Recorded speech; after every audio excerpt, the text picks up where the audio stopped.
ladies and gentlemen. I am Anshu Yadav, Editor-in-Chief of Qualfama and your host for today. Welcome on this webinar. If anyone is unable to join, we will be providing a YouTube link soon. You may revisit the webinar on our YouTube channel.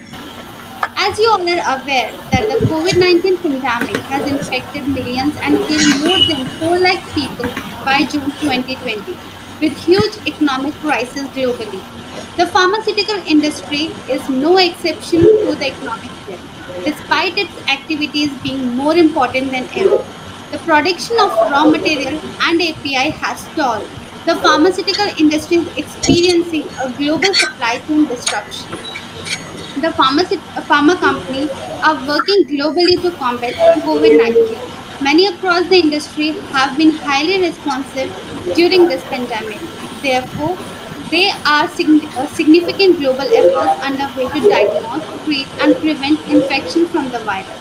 Industry leaders have united to enable the supply of key medicine across borders, manage worker safety, and handle evolving government restrictions, notwithstanding preparing the new vaccine and therapeutics. To have an idea about pharmaceutical industry future, Qual Pharma and Operant Pharma Federation come together to create a vision. We will be discussing here about the global pharmaceutical industry and the way forward to fight COVID-19 pandemic. I welcome my co-host and panelist, Mr. Vikram Chaudhary. He is Director of Operant Pharma Federation, OPF, the internationally recognized agency for biomedical and pharmaceutical studies, which aims to spread more about pharmacy professionals by organizing different exhibitions, conferences, workshops, seminars, and camps. This webinar is powered by Qualpharma, the first and most cherished pharma digital magazine. Now to begin this session, let me hand over charge to Mr. Vikram Chaudhary to introduce our first guest, Dr. Sanjay Agarwal. Over to Vikram. Yeah, thank you, Anshu. Welcome you all to this international CEO conclave. I take opportunity to introduce all our first speaker, Dr. Sanjay Agarwal. Dr. Agarwal is the founder and director of Pharma Consultant and Innovators and assist pharmaceutical companies around the globe. He is actively worked in the pharmaceutical and related industries for more than 28 years. Dr. Agarwal is post-graduations in biochemistry, MBBS, MBA from IMT. Dr. Agarwal is illustrious member of National Geographic Society and member of Scientific Committee of IDMA. Dr. Agarwal is a patent holder of many research formulations. Few of them are successfully commercialized as NAMCOL, Namesafe, Respirate, Comfort, and many more. Now, I invite Dr. Agarwal to this session. Dr. Sanjay, Namaskar. Very welcome on this show.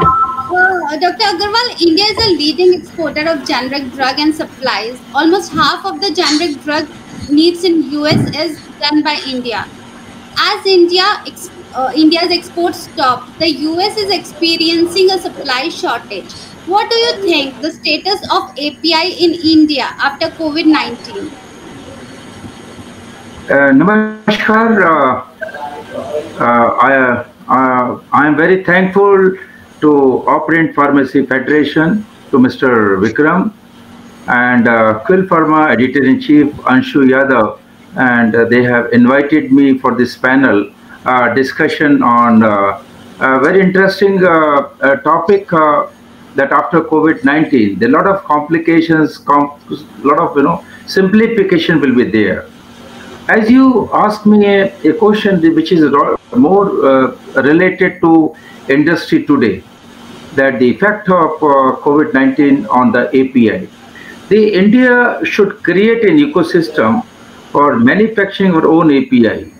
Even they have identified the API that India would like manufacturer to focus on. After this crisis, the India would be the most reliable substitute.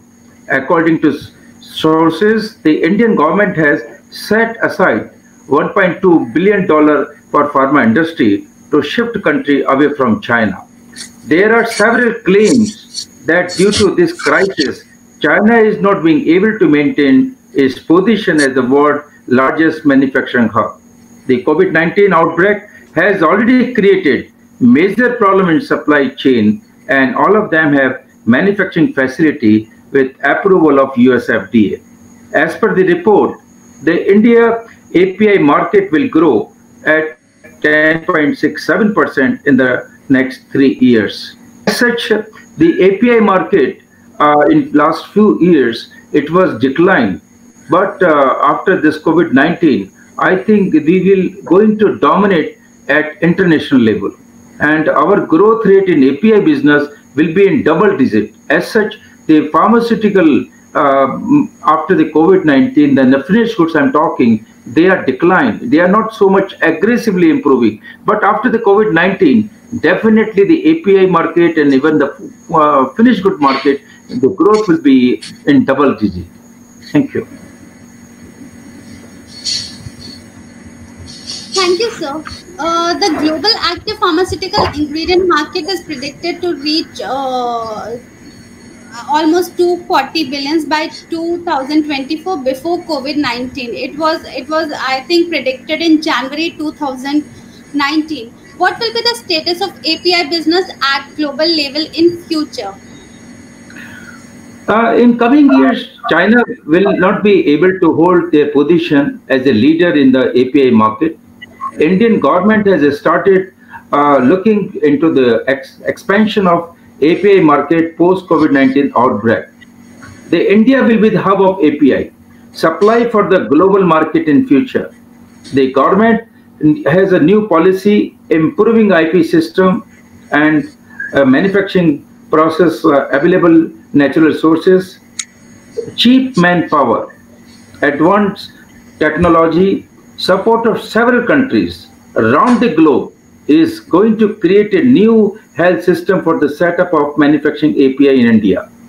Few big manufacturers like Sun Pharma, Teva API might be the front runner along with the several small and new manufacturers. The government of India, the Pharma Vision 2020, aim to make India as a global leader in pharmaceutical sector. There is a survey and we got some figure approximately the global API market will be US 247 billion by 2024. As such, the global demand today in API market is dependent on two things. Number one, the low cost and high quality. As such, the API at international level, the two segments are there. One is a branded, another one is generic. If we talk about the Indian export, the Indian export will vigorously improve by 30% in North America, 16% in Europe, and 17% in Africa. If you see before the COVID or before the 2019, I think this figure was not able to achieve. But this is the prediction after COVID-19. I think our Indian export will also improve, especially the contribution is 30% in North America and 16% in Europe and 17% in Africa. As such, these figures are saying that the Indian exporters, they are not going to non-regulatory countries. Even they are keen to go to the Latin America or North America, even the Europe. And the best benefit, the best opportunity in API, the patent expiry. There are a lot of patents are going to expire. So the blockbuster drugs, they become generic. And once they become generic, I think the export will definitely improve. The another need of complex molecule in generics as a part of the development, especially for chronic diseases like oncology, immunotherapy, and respiration. These are the three sectors where till date we have not worked. But now we require a complex molecule. We do not want a simple molecule for the management of the chronic diseases. I think these are the three places, these are the three therapeutic areas where the international as well as our domestic, the Indian manufacturers for API, they should try to concentrate on oncology, immunotherapy, and respiration. Now, if we see the India, Why we will dominate over the China, how we will dominate to other countries, the factors are very, very clear. The one factor, low cost of the manpower. Our manpower, the cost is insignificant. It's not significant if I compare to other countries. Growing technology, lot of innovation is going on. Number three, we are going with the complex technology. Until and unless we will not have a complex technology, probably we cannot develop the complex molecule, as I just said. So the growing technology is available with us. Now the promoters, the company directors, they are also very serious for the innovation. And fourth is patent expiration. A lot of the blockbuster drugs, they are going to be expired shortly, so they will come in the generic. And definitely the India will lead. And the earlier the China was a rival for us, but now I think after COVID-19 we will dominate, and I think we will not only dominate, I think we will number one in the world due to these core factors. Thank you. Thank you, Dr. Sanjay Agarwal. You are absolutely right on this. Dr. Agarwal, I would like to ask that the COVID-19 outbreak has led to high demand for face masks and personal protective equipments. Due to this, suppliers of material and PPEs are witnessing high growth. Mask factories are running at 100% capacity, but people are not talking much about the health effects of masks. How long-term use of masks can affect our health? Very nice. No, the face mask is dangerous when we will use for the long term. The mask should be used for the limited time, not for the long time. If we use for the long time, the following complications will be there. And these complications will be really serious. Number one, there is a deficiency of oxygen in the blood. Hypoxia will be there. Number two, the less oxygen supplied to the brain. And most important, the patient become exhausted. If we use our mask for the long time, there will be deficiency of oxygen, and ultimately the vital organs, they will not get the proper supply of the blood. And that is why we will behave like we have become exhausted, or we have become lethargic, or we have become weak. So that is why these are the complications. And our recommendations are there. Only use when you are in crowd. When you are in crowd, use a mask. Otherwise, there is no need. When you are at home, do not use at all. Number two, do not sit in AC with a mask. When you sit in the AC, the moisture is already there. And unfortunately, if you take the mask, put the mask, definitely the further deficiency will be there. And third is, do not use when you are alone. Maybe you are in home or nearby place. Do not use it. Use only in crowd or when you are meeting more than 2 people. When you are alone, do not use it. Remain safe. That is very important. During isolation in hospital, you have to use following medicines: vitamin C, 1000 milligram, vitamin E, and every day 15 to 20 minutes in sunlight you have to sit.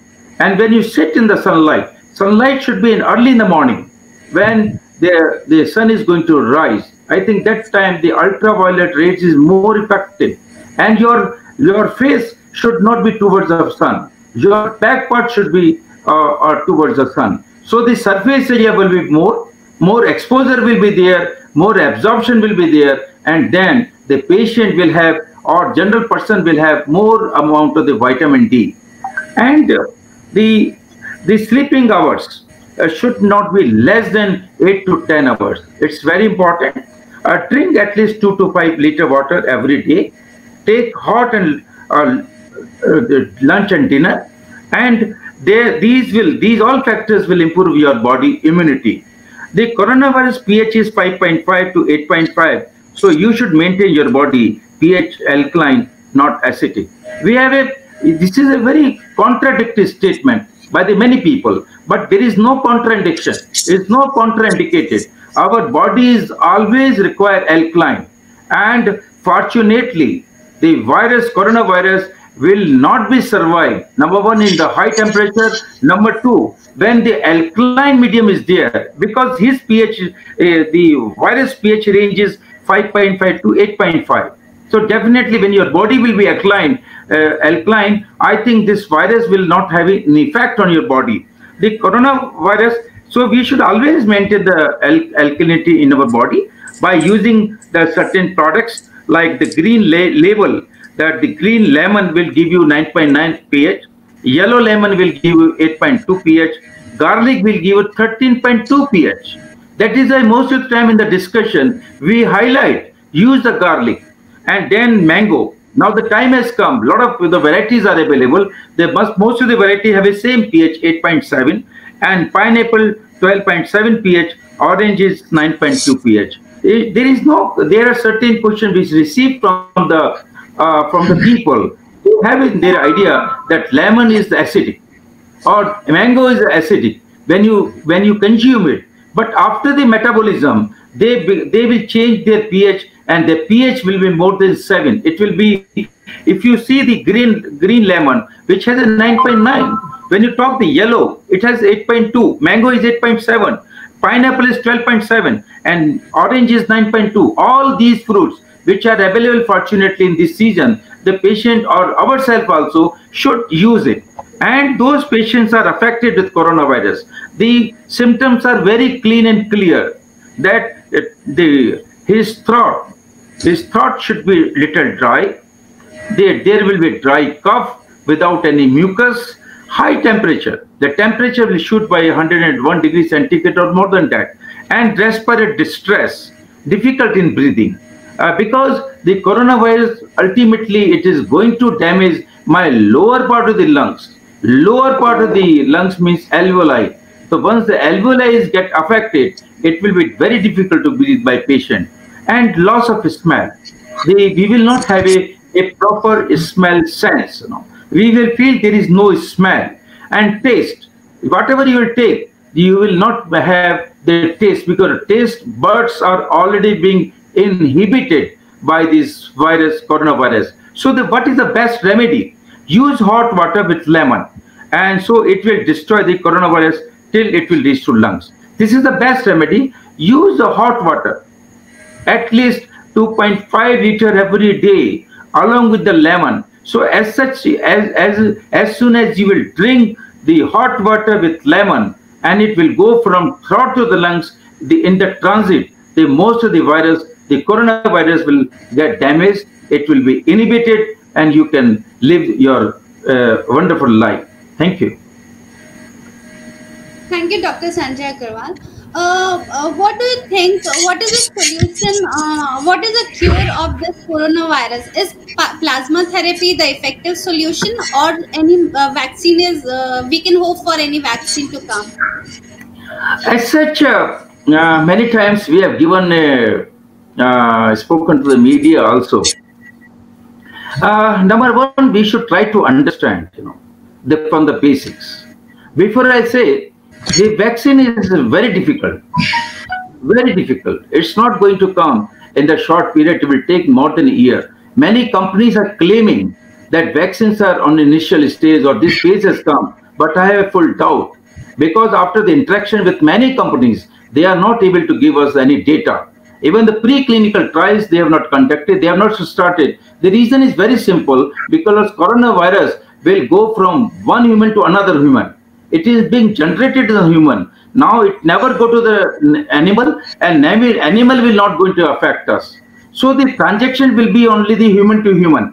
And as we said many times, the coronavirus transmit is very big in size. 500 microgram is the size. So as such, it cannot be traveled more than 1 meter. So that is why 1 meter distance is enough to maintain by the other patient. So if you see the composition of the blood has a 55% plasma, and around 45% is solid material like RBC, WBC, and platelets. The plasma has a 92% water, and 8% has a the protein, and that is why the look of the plasma is a yellow color. And then antibodies are there, and then electrolytes are there.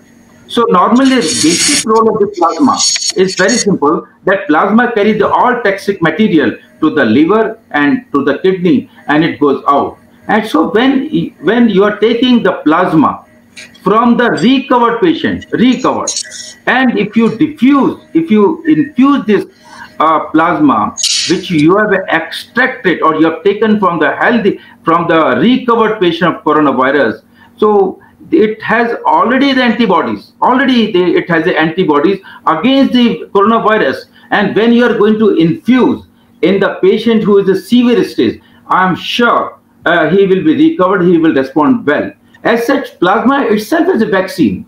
It is a vaccine. The vaccine we call the drug or chemical which contain the antibodies to fight with the antigen. That is a reaction. So the plasma which we have taken from the cured patient, and we are going to infuse the patient who is suffering. I am sure. I am very happy to note that when the first clinical trial, second clinical trial in All India Medical Institute is very successful, and now in the day or two, they are going to start third clinical trial on plasma transfusion.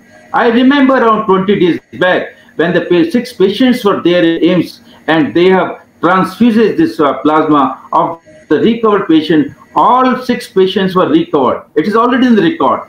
And because our first phase was very successful, second phase of the clinical trial was successful, and I'm sure the third phase of the clinical trial will be very successful. So the line of treatment today is only plasma transfusion. I have a doubt about the vaccines, and I don't think there is any difference between the vaccine and plasma. A plasma of a patient, because it is a full of antibodies and able to compete with the coronavirus. Thank you. Thank you, Dr. Sanjay Agarwal, to explain about plasma therapy, about the use of mask and the status of API in India as well as globally.